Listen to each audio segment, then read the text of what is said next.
video of class 8, which is linear equations in one variable. In this lecture, we will discuss different type of questions. How many types of questions used to come on this chapter? This chapter is going to be very special to you all.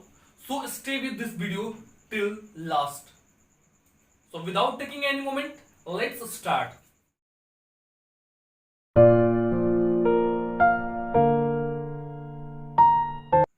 This is question number 1. इस question को हमको solve करना है. Solve करने का मतलब क्या हुआ कि इसमें you have to find out the value of x, यानी जो वेरिएबल आपका है, वेरिएबल जो अननोन है, उस अननोन का आपको वैल्यू फाइंड करना है. तो मैंने आपको मेथड बताया था. क्रॉस मल्टीप्लिकेशन मेथड होता है, ट्रांसपोजिशन मेथड होता है, और एक जनरली हम बैलेंस करके करते हैं. तो यहाँ पे हम चेक करेंगे कौन सा मेथड वर्क कर सकता है. तो हमने क्या बताया था आपको कि जो वेरिएबल होता है उसको इंडिपेंडेंट करना होता है. तो इंडिपेंडेंट आपको देखना पड़ता है कि क्या क्या करके आप इंडिपेंडेंट वेरिएबल को कर सकते हैं. तो same process will apply here. Okay, so look at the board. क्या हम कर सकते हैं यहाँ पे? सबसे पहले देखिए, तो वेरिएबल को एक साथ कर सकते हैं, हम कांस्टेंट वैल्यू को एक साथ कर सकते हैं. तो हमने क्या किया यहाँ पे, 5x तो एज यूजुअल रखा. ये 2x को इधर ट्रांसफर करेंगे तो +2 कितना हो जाएगा, -2x हो जाएगा. इज इक्वल टू ये -3 इधर जाएगा तो +3 +6 हो जाएगा. हम क्या लिख सकते हैं, 5x - 2x 3x देगा, 6 + 3 9 देगा. यानी यहां लिखा है x इज इक्वल टू 9/3. 3 3 जा 9. x का वैल्यू क्या मिला, 3. Is it clear? It means हमने ये जो सॉल्व किया, ये प्रोसेस से ट्रांसपोजिशन मेथड से हमने सॉल्व किया, तो हमें x का वैल्यू क्या मिला, 3. तो इस तरीके के क्वेश्चन आपको कहीं भी मिले तो बिल्कुल इस प्रोसेस से आप फाइंड आउट कर सकते हैं. आइए क्वेश्चन नंबर 2 को देखते हैं. This is question number 2. आइए देखते हैं इसको कैसे सॉल्व किया जा सकता है. जैसा कि मैंने आपको बताया कि वेरिएबल को एक साथ करते हैं और जो कांस्टेंट वैल्यू होते हैं उसको एक साथ करते हैं. तो यहाँ पे वेरिएबल इसके साथ है और वेरिएबल इसके साथ है, इसको हम एक साथ कर लेते हैं, कांस्टेंट वैल्यू को एक साथ कर लेते हैं. तो हम क्या करेंगे, यहाँ पे 3x रखेंगे, ये +2x इधर आएगा तो कितना हो जाएगा, -2x हो जाएगा. इज इक्वल टू ये 2/3 है, प्लस में इधर जाएगा तो कितना हो जाएगा, -2/3 + 1.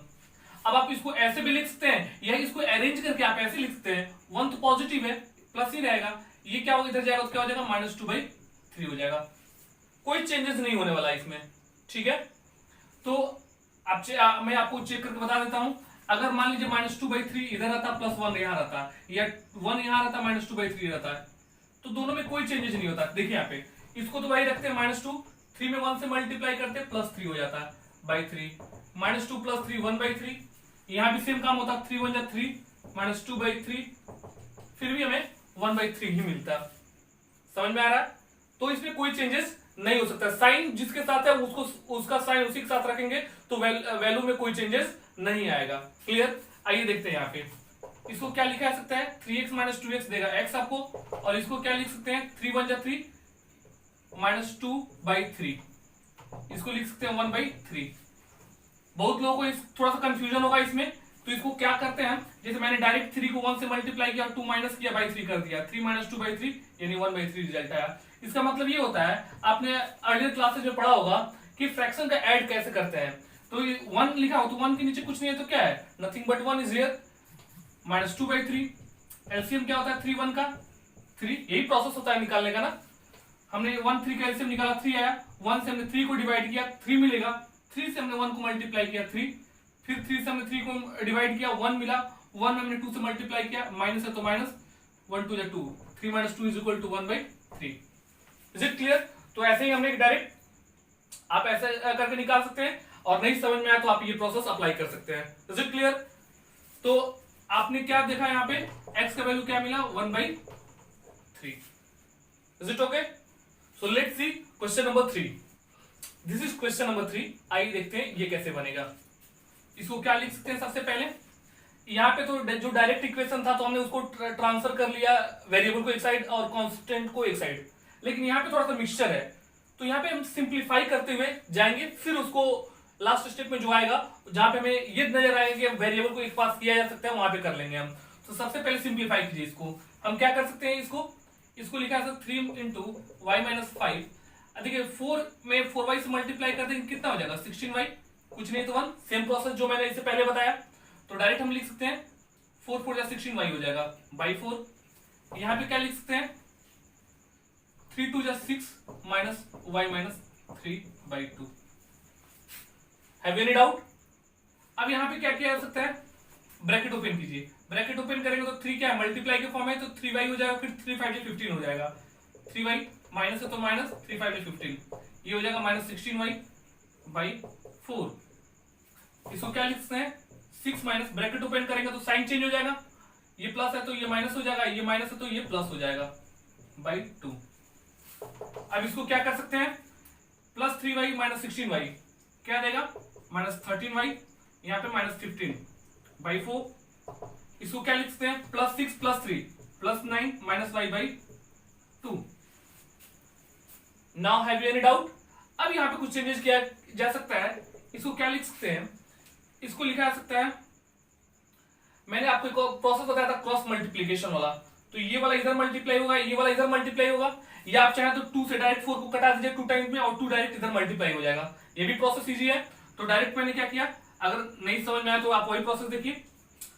2 से हमने क्या किया, इधर मल्टीप्लाई किया माइनस 13y माइनस 15 से, ये 4 उधर चला जाएगा, 4 इंटू 9 माइनस y।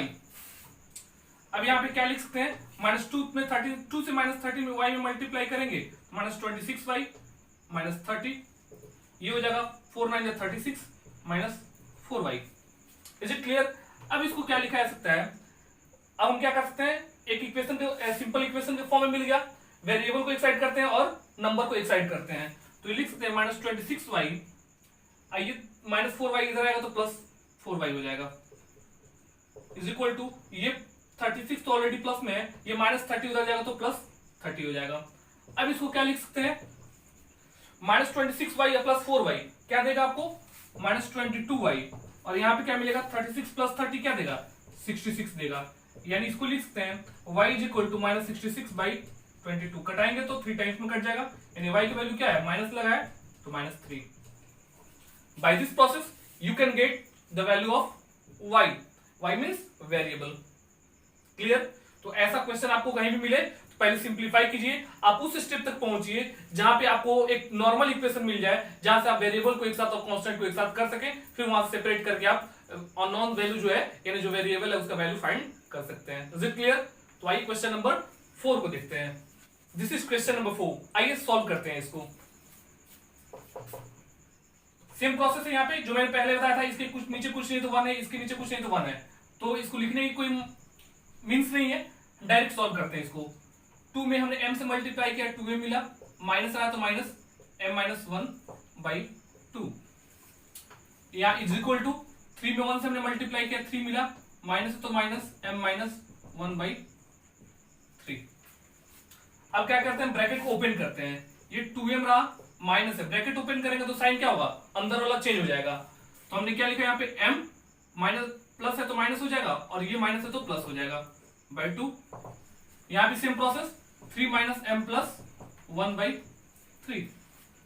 फिर सिंप्लीफाई करते हैं इसको, 2m माइनस m हो जाएगा प्लस 1 बाई 2, यहाँ पे 3 plus 1 4 minus m by 3। Now you can do cross multiply, करते हैं हम, 3 into m plus 1 2 into 4 minus m। अब इसको फिर मल्टीप्लाई कीजिए, 3m plus 3 is equal to 8 minus 2m। अब आप एक नॉर्मल इक्वेशन तक पहुंच गए, वेरिएबल को एक साथ कीजिए और कांस्टेंट को एक साथ कीजिए। हमने क्या किया, 3m वही रहा, माइनस 2m इधर आएगा तो प्लस 2m, 8 वही रहा, ये 3 उधर जाएगा तो माइनस 3 हो जाएगा। इसको क्या लिख सकते हैं, 3m प्लस 2m 5m, और यहाँ हो जाए 8 माइनस 3 इज इक्वल टू 5। क्या लिखा जा सकता है, m is equal to 5 by 5, 5 gone 1, यानी m का जो वैल्यू मिला वो क्या मिला, 1। This is your result. तो if you are getting any such kind of question, simplify like this and you will reach to your answer. Is it clear? Come to see question number 5। This is question number 5।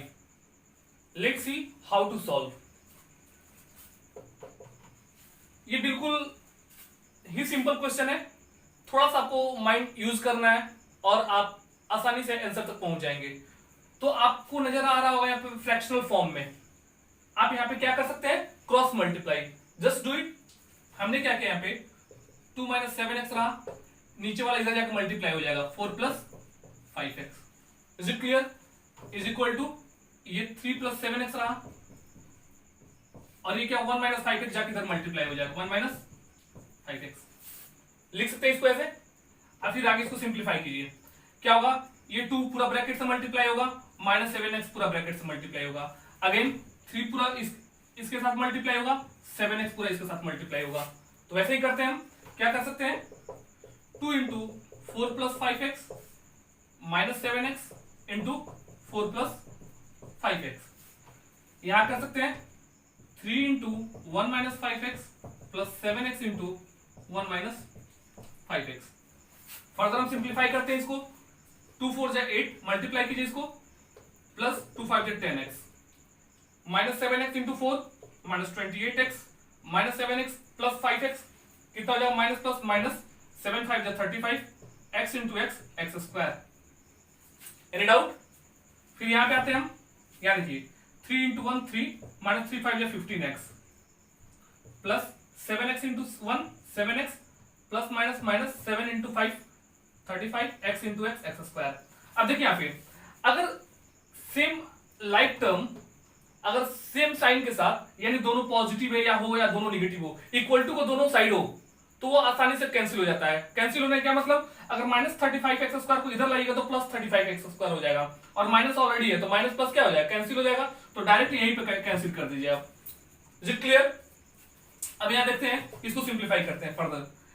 8 वही रहा, 10x - 28x क्या देगा, -18x is equal to 3 तो वही रहा, -15x + 7x क्या देगा, -8x। अब फिर आप एक नॉर्मल इक्वेशन में पहुंच गए, वेरिएबल को एक साथ कीजिए, कांस्टेंट्स को एक साथ कीजिए। -18x एज यूजुअल रहा यहाँ पे, -8x को हम इधर लाएंगे तो कितना हो जाएगा, +8x हो जाएगा। 3 एज इट इज, +8 इधर जाएगा तो -8 हो जाएगा। -18x + 8x कितना देगा, -10x is equal to -5, minus minus gone, x is equal to क्या लिख सकते हैं, 5/10, 5 × 10 यानी 1/2। आपने क्या देखा, x का वैल्यू क्या मिला आपको, 1/2 है ना, सिंपल। तो आप बिल्कुल इस इजी स्टेप से जाकर आप आंसर तक पहुंच सकते हैं। So don't worry, if you are getting any problem just do comments, watch video again and again until you are not getting your points. Then after, if you are facing any doubts, so again just do comments and ask. I will clarify your all doubts. So let's see again. This is your question number 6. आइए देखते हैं इसको। ये क्या बोल रहा है कि if 10 be added to 4 times a certain number, किसी certain नंबर में, कोई certain नंबर मतलब कोई निश्चित संख्या कोई दी हुई है, उसमें अगर हमने 10 ऐड किया तो the result is 5 less than 5 times the number. तो जो रिजल्ट होगा वो 5 कम होगा अगर उस नंबर में 5 टाइम्स से मल्टीप्लाई 5 टाइम्स कर दिया जाए उस नंबर को। फाइंड द नंबर, तो नंबर पता करना है। अभी तो इससे पहले आपने सिंपल एक्सप्रेशन और इक्वेशन दिया हुआ था, आपने उसको सॉल्व किया, वो इजी लगा। बट आपको क्या करना होगा, यहाँ पे फर्स्ट लेक्चर में आपने देखा कि मैंने वर्ड प्रॉब्लम को कैसे बताया था। जिन्होंने मेरा फर्स्ट लेक्चर नहीं देखा है, जिनका concept linear equation in one variable का क्लियर नहीं है, तो मैं डिस्क्रिप्शन में आपको लिंक दे दूंगा, आप जाकर वहां से फर्स्ट लेक्चर को देखें और उसके बाद से इस क्वेश्चन वाले सेट को देखें। आप डेफिनेटली सारे क्वेश्चन को इजीली समझ पाएंगे। Is it clear? तो देखते हैं यहाँ पे क्वेश्चन क्या है, इसके सॉल्यूशन पे आते हैं।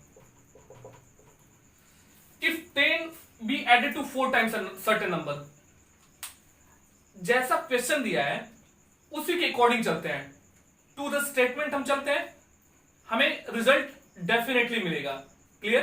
तो करना क्या होता है, इसमें जो अननोन वैल्यू होता है उसको एज्यूम करना होता है। तो हमें फाइंड क्या करना है, नंबर फाइंड करना है, और नंबर हमें पता ही नहीं है, बस स्टेटमेंट के अकॉर्डिंग हमें चलना है। तो हम मान लेते हैं कि नंबर क्या हमारा x है, हमने एज्यूम कर लिया। आप x y z कुछ भी मान सकते हैं, ABCD जो मन करे वो मानेंगे, लेकिन आपको एक वैल्यू को एज्यूम करना होगा। फाइंड द नंबर, नंबर पता करना है, आपको नंबर पता ही नहीं है, हमने एज्यूम कर लिया let the number be x। हमने नंबर को पता किया, मान लिया कि ये x है। क्लियर? अब क्वेश्चन के अकॉर्डिंग चलते हैं, according to question. If 10 be added to 4 times certain number, आपका नंबर क्या है x है, इसका 4 टाइम्स कीजिएगा तो 4x होगा, इसमें 10 ऐड कर दिया जाए। If 10 be added to 4 times a certain number, the result is 5 less than 5 times number, तो ये इसका रिजल्ट क्या आता है 5 टाइम्स नंबर का 5x हो जाएगा, इससे 5 कम है तो 5, यानी ये जो नंबर आपका आया है इसका रिजल्ट जो आ रहा है उससे 5 कम आ रहा है, the result is 5 less than 5 times the number, तो ये आपका नंबर है, नंबर से रिजल्ट क्या 5 टाइम्स 5 कम आ रहा है, तो क्या करते हैं अगर इसमें हम 5 माइनस कर दें या इधर 5 जोड़ दें तो रिजल्ट आपस में बराबर हो जाएगा। अगर सपोज यहां पे देखिए ए और बी दो बंदे हैं, अगर इसके पास 15 कॉइन्स है और इसके पास 20 कॉइन्स है, समझ आ रहा है? अगर इसके पास 15 कॉइन्स है और इसके पास 20 कॉइन्स है तो ये दोनों आपस में बैलेंस कब होंगे, या तो इसमें 5 ऐड कर दिया जाए या फिर इसमें 5 सब्ट्रैक्ट कर दिया जाए, तो दोनों आपस में इक्वल हो जाएंगे, है ना? देखिए यहां पे क्या कर सकते हैं, 4x plus 10 is equal to 5x minus 5। आपने क्वेश्चन समझा, क्वेश्चन में ये था कि कोई ना सर्टेन नंबर है, उस सर्टेन नंबर का 4 टाइम्स करते हैं और उसमें 10 ऐड करते हैं, तो जो रिजल्ट आता है वो उस नंबर के 5 टाइम्स से 5 कम होता है, यानी या तो नंबर में से 5 को रिड्यूस कर दीजिए जो आया है, या जो आपके पास ऑलरेडी नंबर है उसमें 5 ऐड कर दीजिए, तो आप रिजल्ट तक पहुंच जाएंगे। तो यहां देखिए अभी एक इक्वेशन मिल गया आपको, इस इक्वेशन को क्या कीजिए ट्रांसपोजिशन मेथड से वेरिएबल को एक पास और कांस्टेंट्स को एक पास करिए, ठीक है? तो लिख सकते हैं यहां पे 4x, ये इधर आएगा तो माइनस 5x, प्लस 10 उधर जाएगा तो माइनस 10 माइनस 5। अब यहां देखिएगा 4x minus 5x minus x देगा, माइनस 10 माइनस 5 माइनस 15 देगा, minus minus gone, x is equal to कितना आ गया 15। तो आपका हो गया therefore required certain number is equal to 15। ये आपका रहा, बहुत ही इजी क्वेश्चन था, आपको जरूरी नहीं कि इसी ऐसा ही क्वेश्चन मिले, फर्दर मैं कुछ एक दो और अच्छे वर्ड प्रॉब्लम वाले क्वेश्चन को लेता हूं, मैं सॉल्व करता हूं उसको, आप देखिएगा। लेकिन इस तरीके से जो भी क्वेश्चन आपको मिले, जो अननोन वैल्यू हो उसको पहले आपको एज्यूम करना होगा, फर्दर स्टेप बाय स्टेप आपको सॉर्ट आउट करना शुरू करना होगा। Is it clear? तो आइए क्वेश्चन नंबर 7 को देखते हैं। This is question number 7। Question number 7 क्या कह रहा है देखिए यहाँ पे, find 3 consecutive odd numbers whose sum is 147। 3 कोई ऐसी लगातार ऑड नंबर्स है जिसको ऐड करने पे 147 आता, तो वो नंबर बताना क्या है। तो ऑड नंबर क्या होता है, आप एक चीज थोड़ा सा ऑब्जर्व कीजिएगा, कोई भी इवन नंबर होता है, इवन नंबर में कोई भी ऑड नंबर ऐड करते तो रिजल्ट ऑड होता है ना? और आपके पास इवन नंबर हो या ऑड नंबर हो, अगर इवन मल्टीप्लाई कीजिए करते हैं तो रिजल्ट क्या आता है, इवन आता है। Are you getting my point? मैंने क्या बोला कि अगर किसी भी इवन नंबर में ऑड नंबर ऐड करते हैं तो रिजल्ट ऑड होता है, लेकिन इवन नंबर में अगर ऑड से मल्टीप्लाई करते हो तो रिजल्ट हमेशा इवन ही रहता है। तो यहां पे हम देखेंगे, मान लीजिए कोई x आपको पता ही नहीं है, x कोई नंबर है, वैल्यू है जो इवन या ऑड आपको पता ही नहीं है, लेकिन अगर इवन हो या ऑड, इट डजंट मैटर, अगर आप इसमें इवन नंबर से मल्टीप्लाई कर दीजिए तो क्या आ जाएगा, इवन हो जाएगा, होगा ना? अगर इवन हो जाएगा तो इसमें अगर ऑड को ऐड कर दीजिए तो रिजल्ट क्या हो जाएगा, ऑड हो जाएगा। तो देखिए 2x प्लस 1 क्या हो गया, एक ऑड नंबर हो गया। अगर इस 2x प्लस 1 में 2x में अगर 3 ऐड कर दें तो इसके बाद वाला आपका ऑड नंबर मिल जाएगा। अगर इसमें 5 ऐड कर दें तो फिर फर्दर नेक्स्ट नंबर मिल जाएगा ऑड नंबर। तो ये क्या हो गया, आपके 3 कॉन्सेक्यूटिव ऑड नंबर्स हो गए। तो हम क्या लिख सकते हैं सॉल्यूशन में, let the 3 consecutive odd numbers are 2x plus 1, 2x plus 3 and 2x plus 5। तो क्या बोल रहा है, find 3 consecutive according to question. Question के साथ आते हैं, अगर तीनों नंबर को ऐड किया तो 147 आएगा। तो हमने क्या दिया, 2x plus 1 plus 2x plus 3 plus 2x plus 5 is equal to 147। अब इसको क्या कर सकते हैं, ब्रैकेट ओपन करेंगे तो 2x plus 1 plus 2x plus 3 plus 2x plus 5 is equal to 147। Like terms को ऐड कर लीजिए, 2x 2x 4x 2x 6x, 1 plus 3 4 plus 5 9 is equal to 147। अब क्या कर सकते हैं, या तो वेरिएबल एक ही है, वेरिएबल एक साइड ऑलरेडी है, कांस्टेंट वैल्यू को एक साथ कर देते हैं। हमने क्या किया, 6x is equal to 147 minus 9 हमने कर दिया। कोई डाउट? तो आपने देखा यहाँ पे 6x is equal to 147 minus 9 हो गया।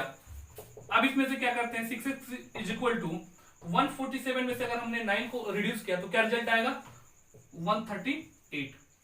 अब क्या कर सकते हैं यहाँ पे, x इज इक्वल टू ये 6 क्या करेगा, नीचे आकर डिवाइड करेगा 138 बाई 6, 6 2 जा 12, 6 3 जा 18। It means x is equal to क्या मिला आपको, 23 मिला। Clear?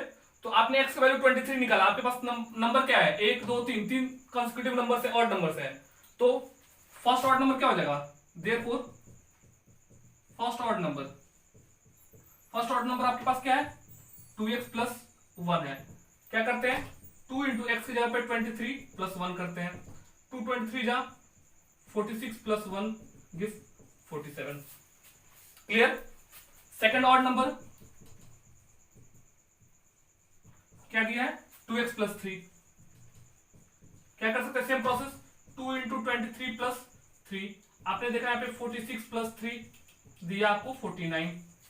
And the last one, third odd number कितना हो जाएगा, 2x plus 5। It means 2 into 23 plus 5, ये हो जाएगा 46 प्लस 5 मीन्स 51। अब आपने देखा एक नंबर 47 आया, दूसरा 49 आया, तीसरा 51 आया, तीनों को ऐड कीजिए, यू विल गेट 147। ऐड करके चेक करते हैं, आप देखिए, सॉरी मार्कर नहीं चल रहा है, वेट।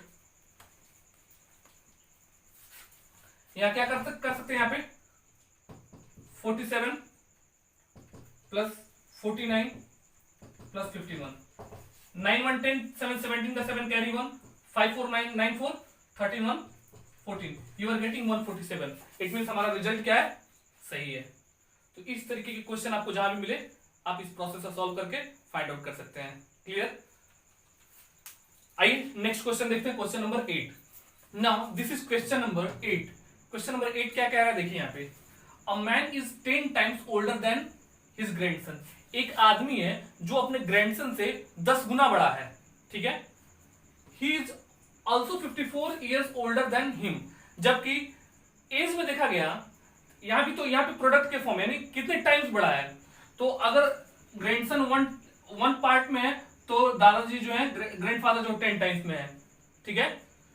तो लेकिन क्वेश्चन में बोल रहा है कि दादाजी जो है वह उस लड़के से 54 ईयर्स ज्यादा है, बड़े हैं, तो बताना है दोनों का परसेंटेज। तो क्या करते हैं, simple logic,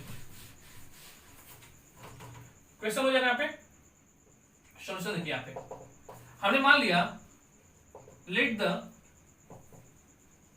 present age of grandson. हमने मान लिया ग्रैंडसन का प्रेजेंट एज जो है x ईयर्स है, तो दादाजी कितने साल के होंगे, 10 टाइम्स एंड 10x हो जाएगा। Therefore the present age of grandfather is equal to 10x years. Is it clear? अब क्वेश्चन क्या कर रहा है, अकॉर्डिंग टू क्वेश्चन ये है कि दादाजी जो है वह पोता से यानी ग्रैंडसन से 54 इयर्स बड़े हैं, तो हम इसको ऐसे लिख सकते हैं 10x इज इक्वल टू, अगर पोते के एज में 54 ऐड कर दिया तो दादा के एज के बराबर हो जाएगा, यानी x प्लस 54 कर सकते हैं। Very simple. अब इसको क्या कर सकते हैं, 10x minus x is equal to 54, 9x is equal to 54 and x is equal to 54 by 9, 9 6 54, x is equal to 6। Therefore the present age of grandson का प्रेजेंट एज कितना था, x इयर्स था, यानी x का value कितना है, 6 है, 6 years. And the present age of grandfather कितना है 10x है, यानी 10 into 6 gives 60 years। Is it clear? तो इस तरीके से एज पे बेस्ड बहुत सारे क्वेश्चन आता है, टाइम से रिलेटेड बहुत अलग अलग तरीके से क्वेश्चन जो होते हैं वर्ड प्रॉब्लम वाले होते हैं। तो आप क्वेश्चन को बिल्कुल उसके पेक्युलर पॉइंट को पकड़िए और टू द पॉइंट आप चलना शुरू कीजिए, डेफिनेटली आप करेक्ट प्लेस पे पहुंचेंगे। Is it clear? तो ये रहा आपका क्वेश्चन नंबर 8। आइए क्वेश्चन नंबर 9 को देखते हैं। This is question number 9। ये बहुत ही इंपॉर्टेंट क्वेश्चन है और थोड़ा सा कॉम्प्लिकेटेड है, बस आप स्टेप बाय स्टेप समझने की कोशिश करेंगे। एक बार में समझ में नहीं आए दोबारा वीडियो क्लिप को देखेंगे, अगर फिर भी समझ में ना आए तो आप कमेंट्स करके पूछ सकते हैं, ठीक है? तो आइए देखते हैं इसको। क्वेश्चन है an altitude of a triangle is 5/3 the length of its corresponding base. सबसे पहले क्या करते हैं, एक ट्रायंगल बनाते हैं, ठीक है? सपोज हमने माना कि एबीसी क्या है, ट्रायंगल है। Clear?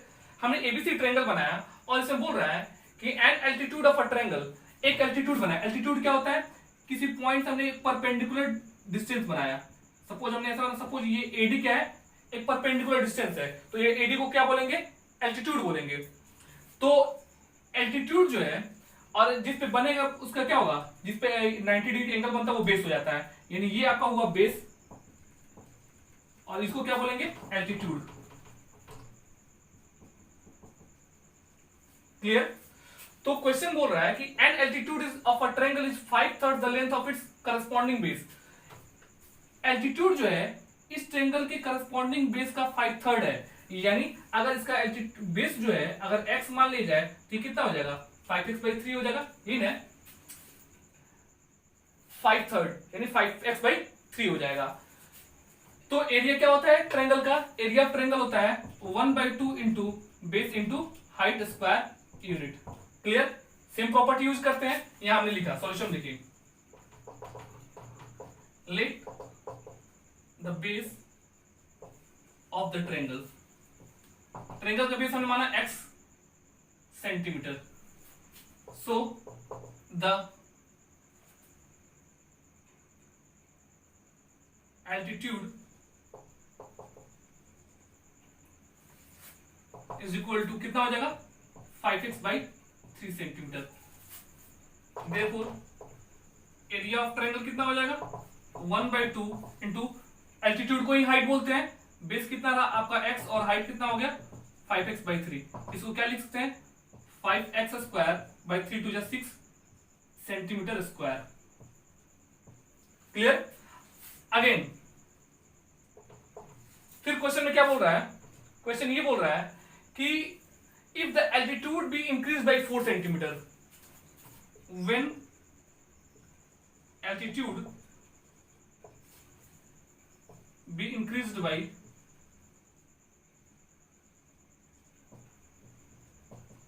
4 centimetre, therefore new altitude कितना हो जाएगा, न्यू एल्टीट्यूड जो होगा आपका हो जाएगा, एल्टीट्यूड आपका था कितना 5x/3 था, कितना इंक्रीज करने की बात कर रहा है 4 सेंटीमीटर। इसको लिख सकते हैं 5x + 3 × 4 = 12/3 सेंटीमीटर। इतना क्या कर रहा है, एल्टीट्यूड हो जा रहा है इसका। व्हेन फिर क्या, base decrease by 2 centimetre, when base decrease by 2 centimetre, therefore new base is equal to कितना हो जाएगा, नया बेस जो आपका पहला बेस था x, तो नया जो आएगा वो आ जाएगा x - 2, कितना सेंटीमीटर हो जाएगा। देयरफॉर न्यू एरिया कितना हो जाएगा, new area of triangle same 1/2 into base into height, 1/2 into base कितना आपका रहा x - 2 और हाइट आपका हो जाएगा 5x + 12/3। ठीक है, इसको सिंप्लीफाई कर देंगे तो कितना हो जाएगा, ये हो जाएगा x - 2 into 5x + 12/3 × 6 centimetre square. अब इसमें बोल रहा है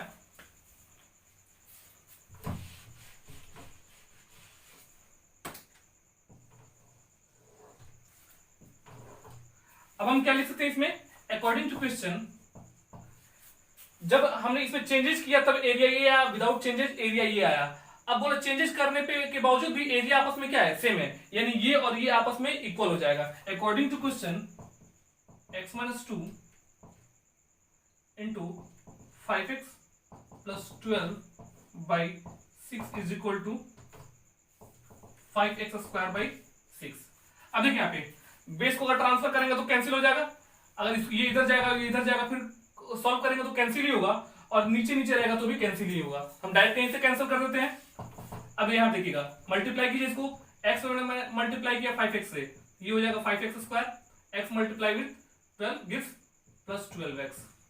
फिर -2 से हमने 5x में मल्टीप्लाई किया, -10x, -12 2 जा -24, ये हो जाएगा 5x स्क्वायर। अब देखिए यहाँ पे plus 5x square plus 5x square दोनों साइड कैंसिल हो गया, जो कि मैंने पिछले क्वेश्चन में बताया था कि अगर लाइक टर्म दोनों साइड हो और सेम साइन के साथ हो तो दोनों क्या हो जाएंगे, कैंसिल हो जाएंगे। फिर इसको क्या लिख सकते हैं, 12x माइनस 10x कितना देगा, 2x minus 24 is equal to 0, यानी 2x इज इक्वल टू हो जाएगा प्लस 24, ये इधर जाएगा तो यानी 2x इज इक्वल टू क्या लिख सकते हैं 24/2, 12, x का वैल्यू आया 12। क्वेश्चन में क्या पूछ रहा है, फाइंड बेस एंड एल्टीट्यूड। आपने x किसको माना था, बेस को माना था, तो बेस कितना निकला 12, therefore base of triangle x जो है वो 12 सेंटीमीटर है, एंड एल्टीट्यूड जो होगा ऑफ ट्रायंगल कितना हो जाएगा, x प्लस कितना था 5x/3, 5x/3, it means 5 into 12 by 3 4 जा 12 यानी 4 5 जा 20 centimetre. This is your answer. आपको बेस मिला 12 और एल्टीट्यूड मिला 20 सेंटीमीटर। अगर आपको इसमें कोई भी डाउट हो तो आप कमेंट करके पूछ सकते हैं। क्लियर? तो this was your question number 9। थोड़ा सा कॉम्प्लिकेटेड था, बट आप स्टेप बाय स्टेप चलेंगे तो आप आसानी से उसको सॉल्व कर पाएंगे। Is it clear? आइए क्वेश्चन नंबर 10 को देखते हैं। Let's see, this is question number 10 and this is the last question and also very important question. आप इसको समझिएगा, थोड़ा सा कॉम्प्लिकेटेड है बट आप इजीली इसको समझ पाएंगे, तो वीडियो को अंत तक जरूर देखें, और इसमें भी कोई आपको डाउट हो तो आप कमेंट करके जरूर पूछें। क्लियर? आइए देखते हैं क्वेश्चन को। क्वेश्चन है, divide 4500 into 2 parts such that 5% of the first part is equal to 10% of the second part। तो सबसे पहले हमने क्या किया, divide 4500 into 2 parts such that 5% of the first part is equal to 10% of the second part। इसमें हमने क्या किया, एज्यूम कर लिया let the first part be x। अब इसको समझिएगा, सपोज कि ए और बी दो लोग हैं, इन दोनों लोगों के पैसे का कलेक्शन जो है 150 रुपीज है, ठीक है। अगर सपोज एक का पैसा इसमें जो है वह 80 रुपीज है, तो बी का पैसा कितना होगा, दोनों के पैसे को ऐड करने पे 150 आ रहा है, लेकिन अगर ए का पैसा अकेले 80 रुपीज है, then what is the amount of B. तो क्या करेंगे, हम टोटल अमाउंट में से ए के अमाउंट को माइनस कर देंगे तो बी का अमाउंट निकलेगा। हम क्या करते हैं 150 माइनस 80 कर देंगे तो 70 आएगा। इट मींस बी का वैल्यू जो होगा वो 70 होगा, फिर दोनों को ऐड करेंगे तो हमें 150 मिल जाएगा। तो सेम प्रोसेस है, अगर 4500 है तो पहले का पार्ट x है तो दूसरा पार्ट कितना हो जाएगा 4500 माइनस x हो जाएगा। Is it clear? तो आइए देखते हैं इसको।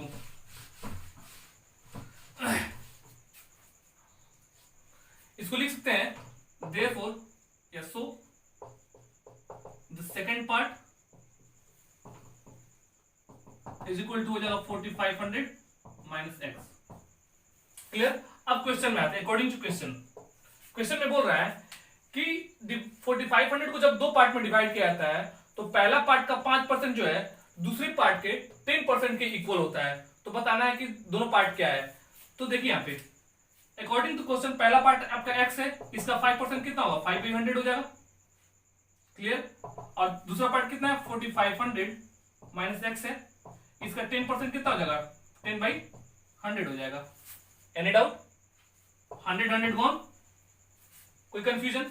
अब क्या करते हैं, यहाँ पे ये हो जाएगा 5x, इसको लिख सकते हैं मल्टीप्लाई कीजिए यहाँ पे 45,000 माइनस 10x, वेरिएबल को इधर ट्रांसफर कीजिए 5x plus 10x is equal to 45,000, ये हो जाएगा 15x is equal to 45,000 it means x is equal to 45,000 by 15, 3,000, यानी x का वैल्यू क्या है आपका 3,000 आया, और x आपने माना किसको था, फर्स्ट पार्ट को माना था, देयरफॉर